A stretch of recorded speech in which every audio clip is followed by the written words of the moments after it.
Welcome everyone to today's program. I'm Heather Punke, editor of Becker's Infection Control and Clinical Quality. The program will begin with a presentation, and we will have a question and answer session following completion of the presentation. You can submit any questions you have throughout the presentation by typing them into your control panel in the space labeled Enter a Question for Staff and clicking Send. Our presenter will attempt to answer as many questions as she can during this time. You will receive an email within about a week following the webinar that will include instructions for how you can download a copy of the presentation. You will also receive a follow-up email shortly after completion of the program. You can submit your feedback or any additional questions at that time, but that email will not include the presentation. It is now my pleasure to introduce today's presenter. Ann Meyer is the Clinical Manager of Antiseptics at Mölnlycke Healthcare. She has been with Mölnlycke since 2010, starting as a clinical nurse consultant and moving to a senior clinical nurse consultant before being promoted to her current role. Ann has passion for patient care with decades of experience, working both as a nurse and a head nurse in operating rooms and intensive care units. Ann received her education at the Hospital of the University of Pennsylvania School of Nursing. It is now my pleasure to turn the floor over to Ann to begin today's presentation. Hi, thanks Heather, and thank you everybody for signing on. I'm excited to get started. Heather already mentioned that I am an employee of Mölnlycke Healthcare. I am known as the HibaCleanse nurse. I go nationwide talking about our little, pink foam and our HibaCleanse and trying to work with everybody and have a lot of fun with it. But today, what we're going to talk about is the evidence surrounding CHG. I'm going to touch a little bit on the history of CHG, what it is, describe it, the various uses that it's had, and then go a little bit into the evidence and its use as a bathing intervention for HAIs. So today, our goal is always to practice evidence-based medicine. But do we really totally understand what that is? Because evidence-based practice, the textbook definition of it, is the conscientious use of current best evidence in making decisions about our patient care. But then it goes further and says it's a method that allows a practitioner to assess. And that's a word I want us to take a little bit more to heart. Because evidence-based practice should not just be looking at a study, a case study, a label, one thing. It should also be taking into account our expertise as practitioners. A lot of us bring many years of expertise to the table, and that shouldn't be precluded. Also, we should take into account our patient preferences. The goal would be to examine all three components: the evidence, our expertise, our patient preferences, and then think and come to a conclusion about what will be best for our patients. Next slide. So what is CHG? Well, it actually stands for chlorhexidine gluconate, as Heather said in the title, and it's a great molecule. It has a unique ability to bind to the proteins present in human tissues like skin and mucous membrane. And once it binds, it's not rinsed or rubbed off, but it has a residual effect for 24 hours. There's a 24-hour kill period. In high-risk areas, we've seen it used increasingly as a component of infection prevention bundles. Next slide. Now, its history is one I actually didn't know when it originally was discovered, but it turns out it was discovered in the 1950s in the UK. Sort of accidentally. They were researching the synthesis of anti-malarial agents and discovered chlorhexidine gluconate. So, probably sat around for a while, they played with it, and then by 1954 it was introduced as a disinfectant and topical antiseptic, still in the UK. By the 1970s, someone decided to do a study, and they showed that hand washing with chlorhexidine reduced skin flora by 86 to 92%. Well, America took notice. That's when we got it in the United States. From then on, it has gained momentum. By 1976, dentists were using it.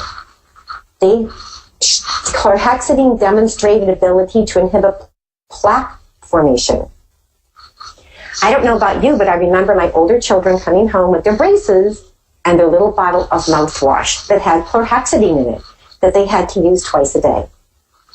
By 1981, urologists were using a urology lubricant that had chlorhexidine in it. In 1988, ORs started using chlorhexidine and alcohol combined as a skin preparation. Then it just went on. Vascular access catheters, needleless connectors, PICC lines, all either impregnated or coated.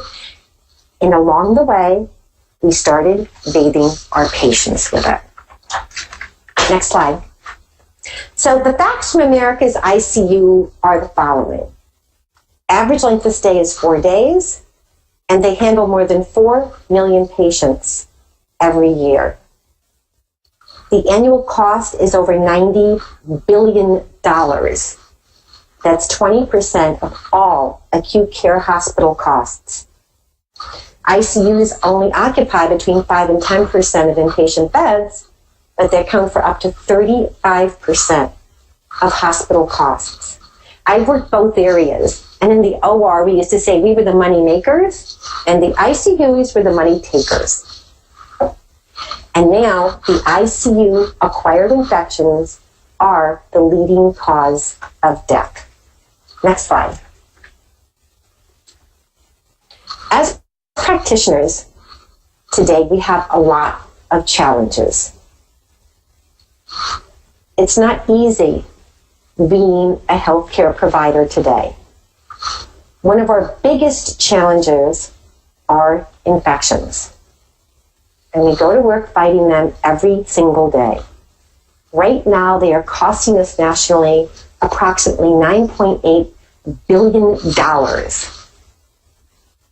The main infections include surgical site infections, or SSIs, ventilator-associated pneumonia, or VAPS, central line-associated bloodstream infections, or CLABSIs, C. diff infections, or CDI, and catheter-associated urinary tract infections, or CAUTIs.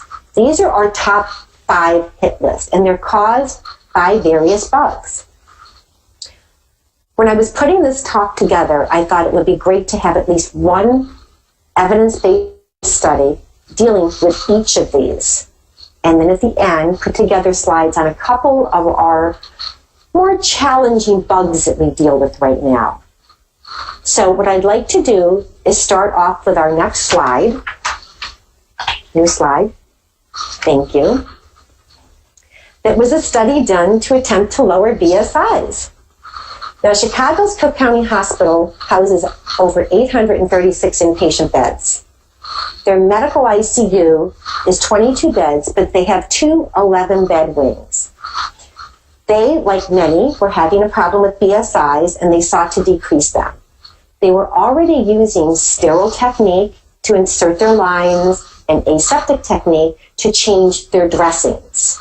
So they decided to do a 52-week total study, 28-week crossover. That means that the first 28 weeks, one 11-bed unit was bathing patients with soap and water, and the other 11-bed unit implemented daily chlorhexidine gluconate, or CHG, bathing of the patients. After 28 weeks, they had a 2-week washout period and then swapped. 24 weeks with the first soap and water unit using CHG. The other unit that was using CHG went to soap and water. At the end of this, they found that the patients who were bathed with CHG had a 61% decrease in their primary BSI rate. Now, during this whole time, the patient's skin was examined twice weekly for any potential reactions to CHG, for which there were no notable reactions. Now, they had already been using sterile technique to insert the lines, change the dressings. So what they concluded was that daily bathing ensured the patients had a low bacterial skin burden. And what this does is compensate for the human error. We are all human. We show up every day wanting to do our best job. Sometimes there's inadvertent contamination, or maybe there's a slight deficiency in the skin antisepsis. or a million other avenues of cross-contamination. The patient's own hands are one of our largest enemies when it comes to cross-contamination. They concluded that if you can decrease the bugs in the patient, you'll decrease these chances of cross-contamination, and that's what caused a decrease in their BSI. Next slide, please. Now, in the next study, I know that blood culture contamination is not an HAI. However, blood cultures determine the numbers of our bloodstream infection rates. So I wanted to just address it a little bit. This study took place, these numbers were extrapolated from a large study done by the Hospital Corporation of America, or HCA. The strength of it, of course, but it was a huge study. It involved 43 hospitals over 18 months. Initially, what HCA wanted to do was decrease their CLEBSIs. So they launched a campaign emphasizing all the important parts of the bundle: maintenance of lines, scrubbing the hub, standardizing connectors, and they were bathing every patient every day with CHG. In addition, wiping 6 inches of that line with CHG after bathing the patient. While they were doing that, they took regular blood cultures, since blood culture contamination rates are a quality indicator at HCA. They drew over 22,000 blood cultures from 9,878 patients. At the end of this 18 months, what they found was that they had a 44% decrease in bloodstream infections and an almost identical reduction in blood culture contamination.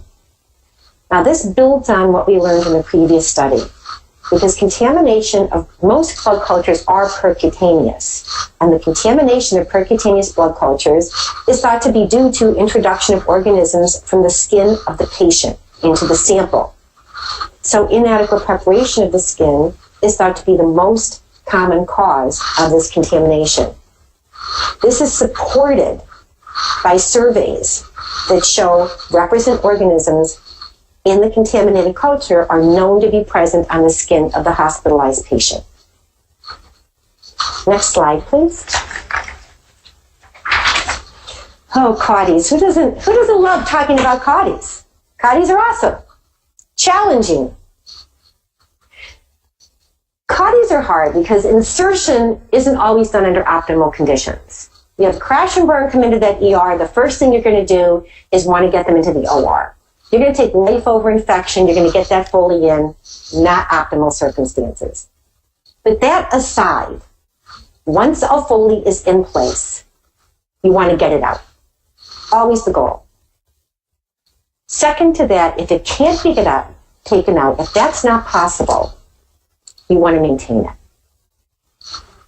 Now, the Yale New Haven Medical Center, their MICU, medical ICU, has 36 beds.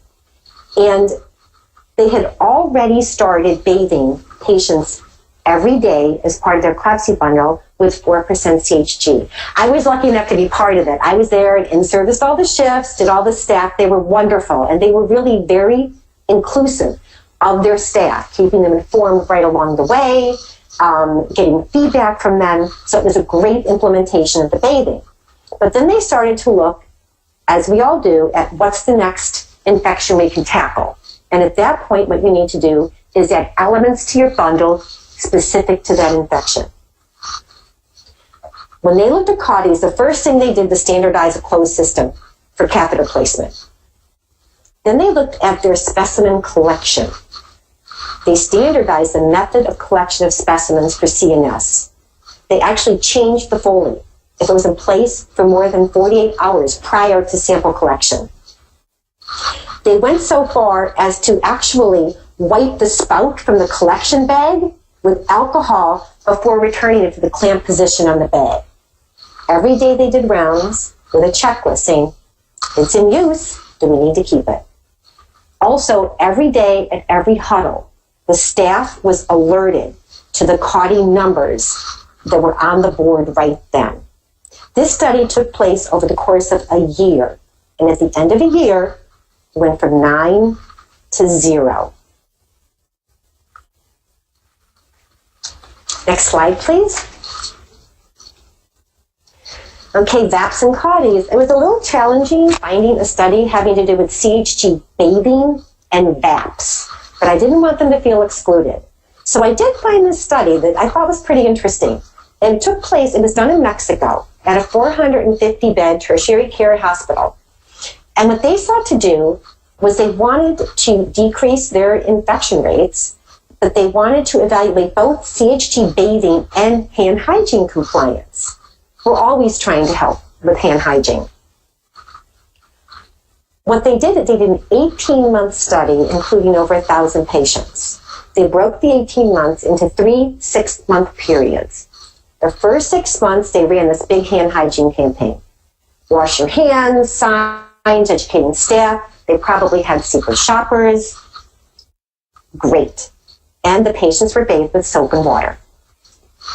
During the next 6 months, they implemented CHG bathing, every patient every day, still maintaining the hand hygiene campaign. And you'll note from the numbers that they went from 59 to 71. So the hand hygiene's going up a little. But you'll also note that CHG bathing had a 97% compliance. Now, part of the reason for that may be that this is a practice that's done every day. It's a routine care activity. And that was actually noted in the Chicago Cook County study that we talked about earlier. They said that they were able to reduce infection rates while using a required routine care activity, which didn't really add to their nurse's day. Then during the last 6 months, they went back to soap and water bathing. Well, during the intervention periods, they had a decrease in VAPs and in CAUTIs. And they also discussed the fact that this was probably an environmental load reduction. They attributed the change solely to the CHG since that was the only implementation during the 6 months when they had a reduction in infection. And when that CHG bathing period ended, their infection rates increased when they went back to the soap and water period. Next slide, please. Thank you. All right, SSIs. SSIs are encompassing more and more. CMS is not kind. They keep adding more on our plates. Just piling it right on there. So now we're responsible not only for SSIs in the hospital, but also for the 30-day readmission, or 90 days if it's a joint, if it's an implant. You know, for years, we've all pointed the finger at the OR. It's an SSI. It has to be the OR. They broke technique, something wasn't sterilized, they did something wrong. Well, we don't have that luxury anymore because there's a growing body of evidence to suggest these SSIs are being acquired post-operatively. I've worked both units, I've seen the finger pointing, but now can't do it anymore. Everyone has to assume responsibility. Pathogens are creative, but they have found those. If somebody has a drain in, whether Jackson, Pratt, Penrose, anything you have in, bugs will travel up that line. That's an avenue of access for them to cause a surgical site infection post-operatively. Any oozing from the wound, another avenue for pathogens to gain access and cause a surgical site infection post-operatively. In looking at this evidence, the Mayo Clinic decided they would take one of their most challenging groups of surgical patients, which is the colorectal group, and implement an SSI bundle. They had the patients start preoperatively with the night before, morning of, showering with CHG. When they were admitted to the preoperative unit the day of surgery, if there was a question in that nurse's mind that they hadn't been compliant with the preoperative showering, they were wiped with an impregnated CHG wipe and then sent to the operating room. In the OR, they used an alcohol and CHG combination for prep of the skin. But then post-operatively, they continued this. Post-operatively, as soon as that dressing came off, that patient was showering with CHG. Then when they were sent home, they were actually dismissed with a 4-ounce bottle of sulfate CHG in order to continue to wash the entire wound area. They were instructed to wash the belly every day until that bottle was empty. And I actually spoke with one of the people that did this study to clarify that was what their post-operative instructions were. And they said, yes, they were instructed to wash the belly, the whole incision area. Since then, they came out with a subsequent study having to do with patients in the GYN cancer area. And they had them do the same thing and had the same results. And the results were a significant reduction in SSIs from almost 10 to 4.0 overall, but then the superficial SSIs went from almost 5 to 1.5. But we need to keep in mind that even though CMS makes us responsible for 30 days, we don't go home with the patient.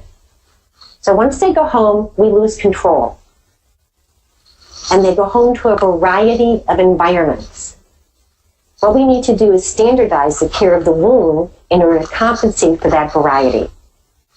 Picture your patient going home, their beloved cat laying on their wound, their children coming up with their unwashed hands, hugging mommy or daddy. There's a million avenues of cross-contamination. Protect the wound, protect us from that readmission. Next slide, please. Thank you. So next, I'm just going to hit on a couple of our bugs. You gotta love the bugs. Now this is a study, this is a landmark study done called the REDUCE study. It was published under an article called Targeted versus Universal Decolonization. And this was the same study that was done in the HCA facilities involving 43 hospitals, 74 ICUs, and almost 75,000 patients. So it was a huge, rigorous study. And they wanted to examine the effectiveness of our current isolation practices. What they did was, once the patients came into the hospital, they were assigned to one of 3 groups. Group 1 implemented MRSA screening and isolation. 2, screening, isolation, but they also decolonized MRSA carriers. And then group 3, they didn't do any of that. They didn't screen, didn't isolate. They universally decolonized every patient every day with CHG bathing. They also were using mupirocin intranasally. But every patient, every day in the unit was decolonized.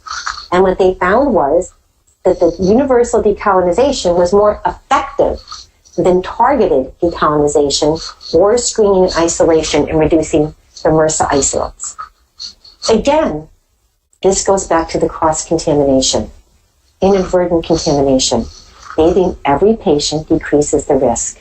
Think about our isolation practices and how many ways there are for something to go wrong.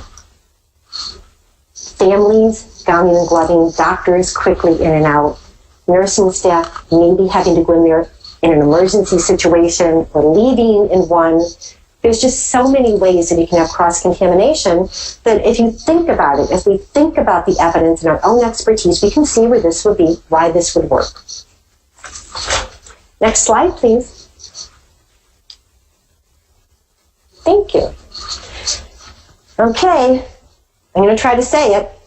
Carbapenem-resistant Acinetobacter baumannii. Thank you. CRAB. That's how we're going to refer to it now, is CRAB. CRAB is one of the CRE bacteria, of which there's 70 different bacteria.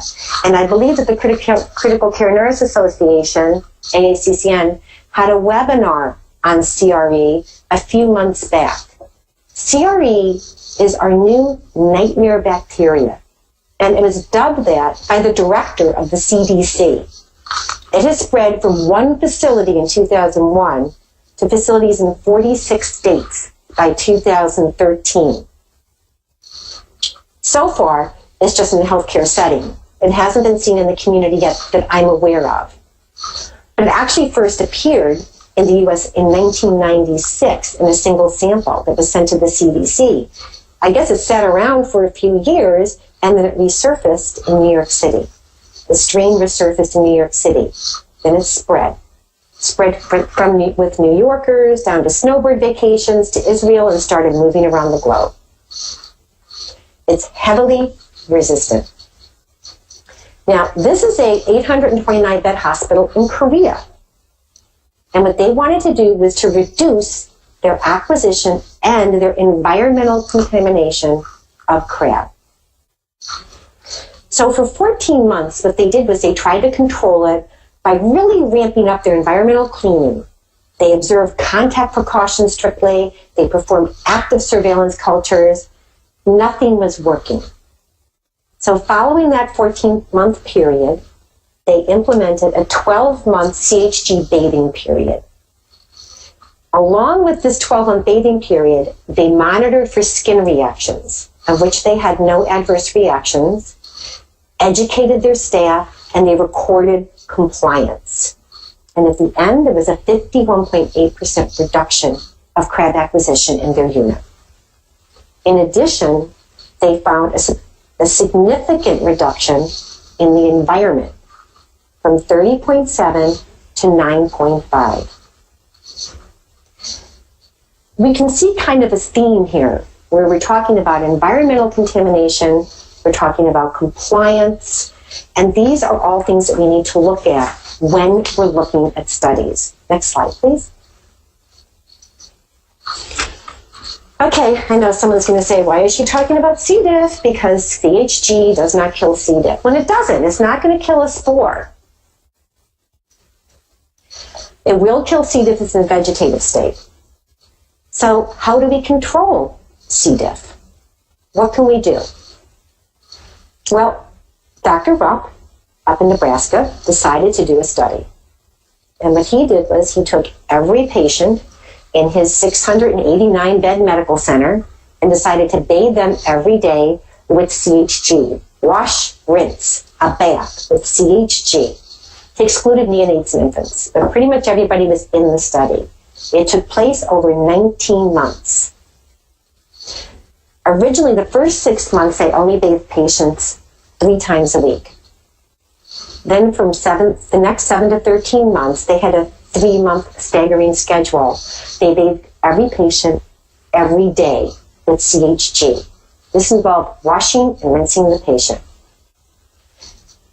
This is one of the things we're going to be looking for when we look at evidence. What was the adherence? What was the result? In the critical care areas, they had a 90% adherence to protocol. And in those same areas, there was a 70% decline in CDIs. Now, the non-critical areas had a slightly lower adherence rate. They also had a significant decrease. But again, compliance, results. Compliance equals results. Once he halted the CHG bathing, the infection rate increased again. This is the second study we saw that documented in.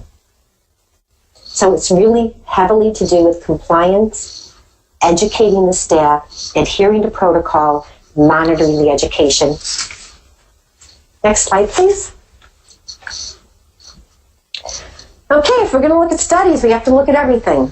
If you're going to do a study analysis, you have to read them all, look at the results of all of them.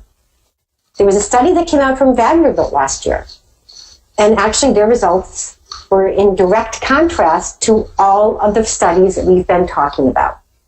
They said that in examining CHG bathing with HAIs, including Klebsi's, Caudy's, VAP, C. diff, they didn't see any difference. Now, the vehicle they used to apply CHG was the 2% impregnated claws.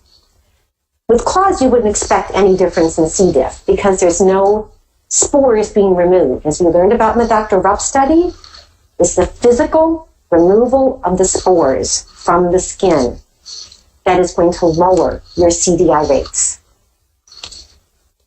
If the spores aren't being agitated and removed, then you're not going to have a reduction. But with the other ones, one would think that you would have some kind of reduction in the other infections, showing that many published peer-reviewed studies showed reductions. But let's look at this one. Our other studies were months long. This intervention was only 10 weeks long. It's unlikely that 10 weeks is enough time to hardwire in practice change. And any practice change involves education, in-servicing, all shifts, as many staff as possible, and making sure that they're comfortable with what the process is, how to implement it, and how to record it. There's questions as to whether the staff received adequate training and how compliant they were. So you don't know if patients received CHG bathing during the intervention period, or if they did receive it, if it was adequate bathing, if it was according to the protocol dictated. And going back to the infections with VAPs, you wouldn't expect ordinarily any kind of decrease in VAPs because you're not supposed to use CHG above the chin. The earlier study attributed their decrease to an environmental low decrease, and it took place over a much longer period of time. Also, this study took place in 5 units, 2 of which were already using CHG. So the baseline was low before the study was started. It may not have been statistically powered to really see a difference. Again, look at numbers, compliance, length of time, adherence to protocol. There's a lot of elements to look at when you examine a study. Next slide, please. Now, the AHRQ, or Agency for Healthcare Research and Quality, is an organization that is really helpful to us because they do what we don't all have the time to do. What they do is invest in research and evidence to improve quality. They examine the evidence and they make recommendations. Their total mission is to produce evidence to make healthcare safer, of a higher quality, more accessible, equitable, and affordable. They actually work under the U.S. Department of Health and Human Services. They often partner with others to make sure the evidence is understood and used. Now, the AHRQ looked at all of the evidence. They came up with this protocol to reduce BSIs and MRSA cultures. And they said bathe every patient every day with CHG. When you're bathing them, bathe right up to that dressing and bathe over-occlusive dressings. They determined that it was safe to use on lines and tubes. And after bathing the skin, they want to clean in 6 inches of all tubes and Foleys nearest the patient. Actually, I have kind of a story to tell. I had a friend that went into, she had a very serious surgery done in an emergent way. And she was in the CT ICU. And I keep thinking about her when I think about washing and about cross-contamination. And she was in the CT ICU for a very long time. And I traveled with my job, so I tried to see her as often as I could. And the first time I went in to see her, she had tested positive for C. diff. So they had a sign on her window, and I waited at the nurse's station because there was a nurse in there, and the nurse didn't have any protective equipment on at all. She just was at the bedside with nothing on. And then she came out and washed her hands. So I went over thinking, well, maybe she was cleared. So I went over to her and asked, and I said, is Marsha still on contact precautions? And she said, oh, yeah. So, well, okay, are we not wearing the gowns and gloves? And she said, no, we're just washing our hands. I gowned and gloved because I wanted to be at the bedside and hold her hand. I felt more comfortable. So the next week I went in and they were doing a procedure with her. Her curtains were closed. So I waited at the desk again and I was watching an environmental services person decontaminate a room. And I was impressed. They were wiping everything down. I was standing there for several minutes. He was wiping everything down, really taking great care. He was gowned and gloved. I thought, oh, wow, awesome. They're really taking care with this whole, C. diff thing being in the unit. So he comes out of the room and I thought, let's wait to see how he takes that gown off. And wow, he took it off the right way. He pulled it from the shoulders forward, rolled it up, put it in a receptacle. I thought, nice training here. Then he took his gloved hands, put him on his cart, and rolled on to the next room. Cross-contamination. It's not only healthcare workers, physicians, and families. It's everybody. Everyone needs to be involved. Everyone needs to understand how things spread. Next slide, please. Thank you. So I think what we've seen is a lot of evidence that there's no silver bullet answer. There's no one thing that's going to cure everything. We've seen a lot of bundles. CHG bathing is the base of all the bundles. But then each specific infection is going to have a few more elements to the bundle for it to be successful. Is it challenging? Yes, absolutely it's challenging. Because what we're doing is trying to get systems and processes in place that will be hardwired with our staff. We need it to become routine and habit.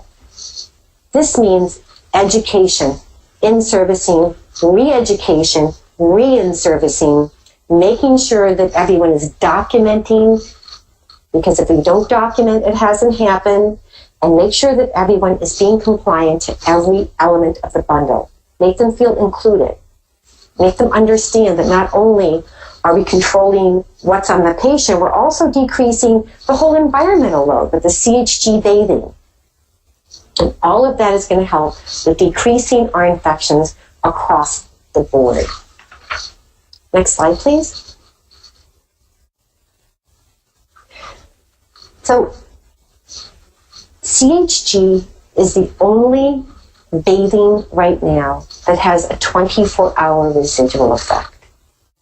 What we want is something that's going to do the most for us, get us the biggest bang for our buck. It's the skin decolonization agent that has the strongest evidence base. It's also a great horizontal strategy because it goes across many bundles. That's the base, and then you build on it. Several of the studies that we talked about also examine skin issues. That's something to take into consideration as well, because we want to make sure that our patients' considerations are taken into effect, our own expertise, as well as peer-reviewed articles and published studies. We're going to combine all of those, take into account our knowledge that CHG does have the strongest evidence base, build on that to control our infections. Right now, 25 patients a day contracts a healthcare-acquired infection, according to the CDC. Our goal is to get that to 0 using evidence-based practice. Well, thank you all very much. That concludes our talk, and I would absolutely love to take some questions from anybody. Great. Thank you so much, Anne, for that informative and enjoyable presentation. As she mentioned, audience, we will now begin the Q&A portion of the program. As a reminder, you can submit any questions you have by typing them into your control panel in the space labeled Enter a Question for Staff and clicking Send. We'll attempt to answer as many questions as we have time for today. And the first question for you is, does CHG kill the resident flora on patient skin, and what are the consequences of disrupting this natural balance? I love this question. Actually, yes, it does kill flora on the patient's skin, but resident flora, normal flora, as we saw from the studies, on the patient's skin is what's causing the infections, but it grows back. You cannot kill flora forever. There's two different kinds. There's transient, there's resident. Transient flora is washed off right away. We do it all the time. We wash our hands. Resident flora lives deeper. It lives in hair follicles and sebaceous glands. It lives deeper. So you can kill it, but it's going to grow back. It's going to resurface. And studies in operating rooms having to do with surgeons' hands under gloves have demonstrated this. So yes, keep it at bay while the patient's in the hospital when it can cause an infection. When they get out, let it all grow back at home. Great, that makes sense. Thank you, Anne. The next question for you is, can you use CHG on children? And is patient bathing in NICUs and PICUs okay? Okay, that's like 3 questions. Yeah. Okay, yeah, it is. And it's fine in children. The FDA directions actually say that, and I believe this is word for word, is to use with care in premature infants or infants under 2 months of age.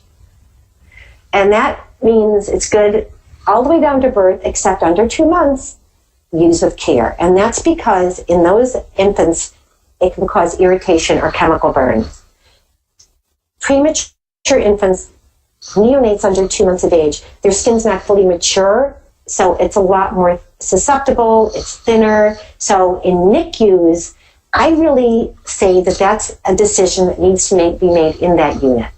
And often it's patient to patient, depending on the skin, the maturity, how long have they been there, what their risk of infection is. I think that's a NICU decision. But in PICUs, yeah, I mean, it can be used on every patient every day. And actually, if anybody's interested, there are very few PICU studies, pediatric studies. There's a whole bunch on NICU and not many. So if anybody out there wants to do one, let me know. I'd love to work with you on it. Great. Thank you, Anne. The next question is somewhat similar to that one. It is, do you recommend CHG bathing system-wide or just in the ICUs? Well, it would be wonderful if our only infections that we're responsible for took place in the ICU, but that's not the case. We're responsible also for all surgical patients, all central line patients, all Foley patients, all isolation patients. There's so many patients that we're responsible for on the floors. What I'm seeing when I go into places is an increase in doing every patient every day house-wide. And that, again, it gets back to what's better as far as cross-contamination and inadvertent contamination. The patient you don't decolonize is the one that could spread something. So to do every patient every day is what I'm seeing more of, but at minimum, it should be post-surgical patients, central line patients, Foley patients, anybody that is at risk for any kind of an infection. So no, not limited to the ICU, if that answers the question. Great, I think it does. The next question would be, is there a time limit in days in which a person can be bathed with CHG? Oh, that's a good question. I actually get that a lot. And no, actually there isn't. I mean, it's used heavily in oncology units, and those patients are there for extended period of times. There's also LTACs, long-term acute care hospitals, that have used it with their patients, and they're there for a minimum of 28 days. And there was actually a study done, there's been studies done both in BMT units and in LTAC facilities that actually looked at the skin. One used a skin assessment tool to make sure there wasn't any adverse effects on the skin. And overwhelmingly, they have found, depending on the vehicle used, some are more caustic than others. I know that the ones I've been involved in, it's been very, HIPAA has been very gentle on the skin, so the patients have been very compliant and very happy with it.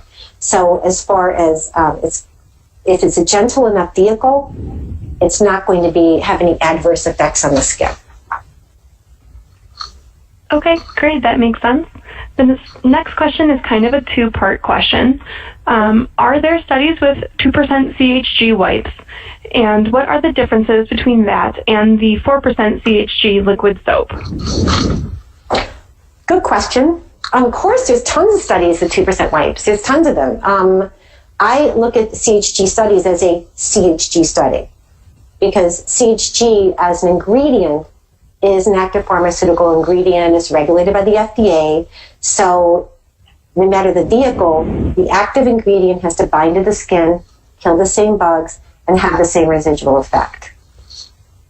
I'm sorry, can you repeat the second part of the question? I got going on that. And then what was the second part to that question? Definitely. The second part would be, what's the difference between the 2% CHG wipes and the 4% CHG liquid soap? Well, again, it's the vehicle that you're using to get it on the skin.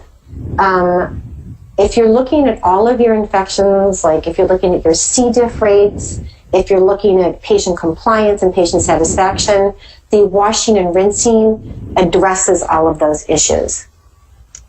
And the wipes tend to be more irritating, is what some studies have shown. So it's really depend on what you're looking at. Look at the evidence and come up with a conclusion. Great, thank you so much. The next question is, in the Mayo Clinic study you described, in regards to the SSI and post-op period, did this bundle post-op also reduce the non-superficial SSIs? Actually, that's a good question. And they did, I'm trying to think if they did address the overall, and they addressed, I believe, deep. But I don't think that they broke out just what might have come back in that was deep. I'd have to look at that. If I can get back to you on that, I'd like to. And I can even send you the study, if you can take that person's name. Yeah, we can do that. Thank you, Anne. The next question is, are there any known pathogens that CHG is ineffective against? And in kind of a two-part question, what can you share about organisms developing resistance to CHG? Oh, yeah, the resistance thing that always comes up. And, we have to be diligent about that. I mean, anything can develop a resistance. It's just that it's been around, CHG has been around for 60 years. So there's been no documented resistance, acquired resistance yet. There's been no known case of a patient becoming resistant to the effects of CHG. There's actually been a couple articles about this. Dr. Denton publishes a lot on this topic, and he says that because chlorhexidine concentrates that we use for bathing are so rapidly bactericidal, that the effects on the cell wall are so quick, they're overwhelmed. The cytoplasmic membrane is overwhelmed. So the cytoplasm is completely precipitated. I mean, I talked to my husband about this one time and said it's like a little bomb goes off. Although that's not probably completely accurate. But so far, there's not really any evidence of acquired resistance. I think we should be diligent. Definitely, there's been a lot of other things that have developed resistance. Great. And on that same point, are there any pathogens that CHG is just ineffective against? It's effective against a great deal of pathogens. I mean, it's effective against a lot of gram-negative, some gram-positive. So no, viruses, fungus, yeasts. It's really the greatest broad-spectrum killer of bugs that you're going to be able to use on a patient.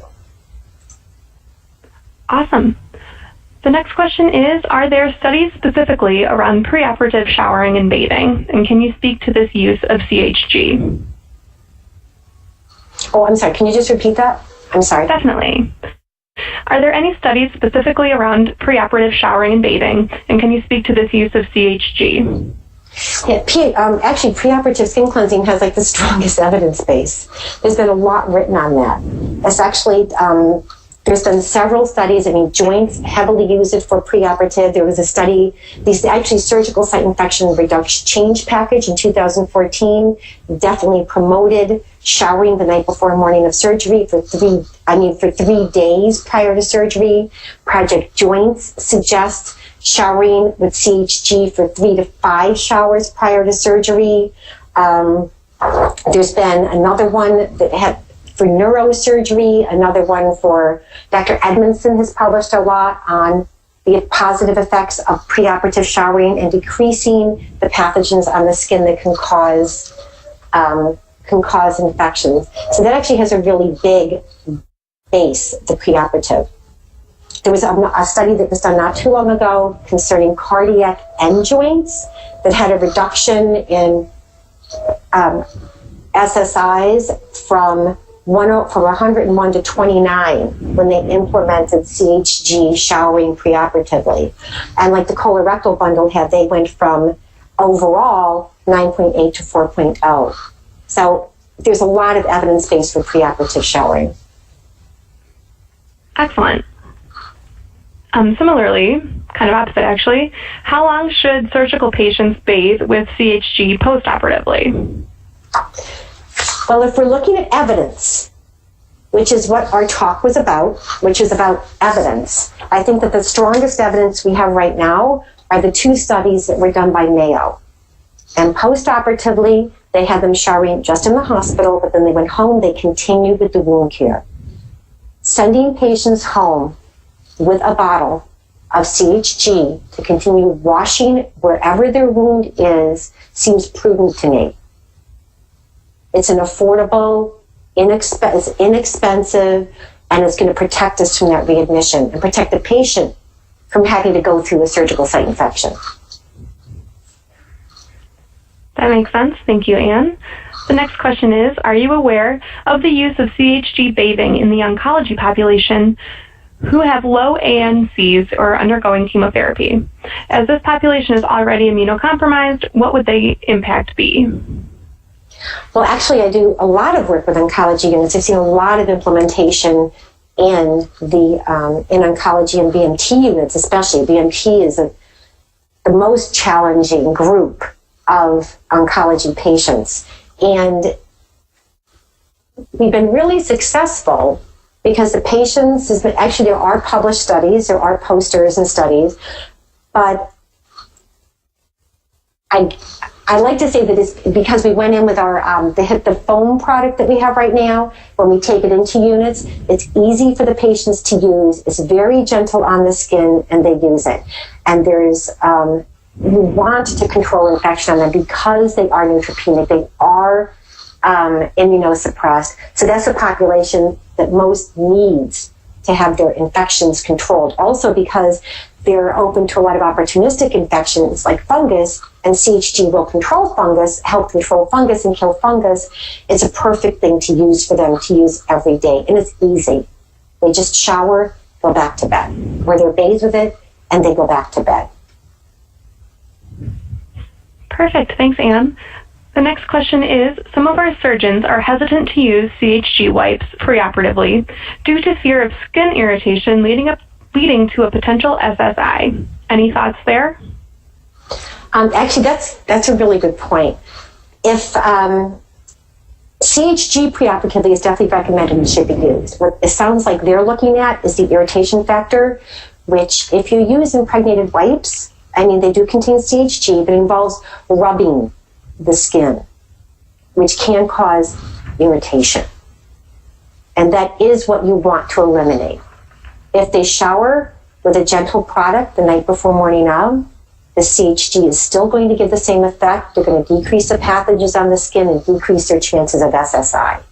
So I think that what they should do is, instead of eliminating the idea of CHG, just to look at the vehicle they may want to use on their patients. And then maybe give it a try. See if their patients are coming in with skin that they consider irritated, if they're using a product that's gentle on the patient's skin.